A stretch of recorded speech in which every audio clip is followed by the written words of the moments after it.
వైసీపీపై Markapuram MLA కందుల Narayana Reddy fire అయ్యారు. వెన్నుపోటు రాజకీయాలకు కేర్ ఆఫ్ అడ్రస్ గా నిలిచింది వైసీపీ కాదా అని ప్రశ్నించారు. వైసీపీ హయాంలో ప్రజలకు ఏం చేశారో చెప్పాలన్నారు. కంటికి రెప్పలా ప్రజల్ని కూటమి ప్రభుత్వం కాపాడుతోందని చెప్పుకొచ్చారు. ఎవరిని ఇబ్బంది పెట్టలేదన్నారు. అమ్మ ఒడి పెన్షన్ల పేరుతో ప్రజల్ని నిండా ముంచింది వైసీపీనేనని మండిపడ్డారు. కనీసం ప్రజలకు చెరువు, కాలువ, ఏదైనా ప్రాజెక్టు కూడా నిర్మించలేదన్నారు. 2000 పెన్షన్ 3000 ఇస్తామని ప్రజలకు నమ్మించి మోసం చేసింది, పోటీ పొడిచింది మీరు కాదా చెప్పండి. తల్లికి వందనం ఆ రోజు అమ్మ ఒడి అని పెట్టి ఇంట్లో ఎంతమంది పిల్లలుంటే అంతమందికి డబ్బులు ఇస్తామని ఓట్లు వేయించుకొని ఓట్ల తర్వాత తూచన్నది మీరు కాదా చెప్పండి.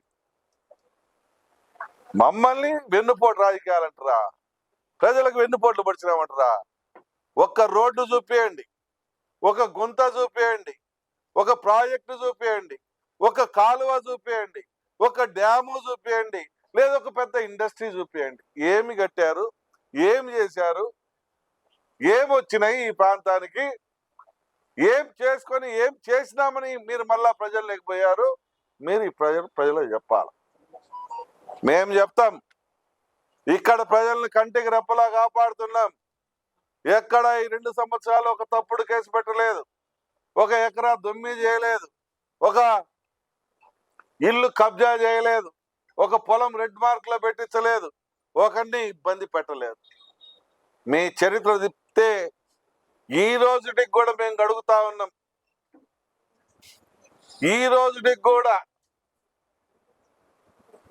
మీరు చేసిపోయిన దుర్మార్గాల్ని ఈ రోజుటికి కూడా 2 సంవత్సరాలైనా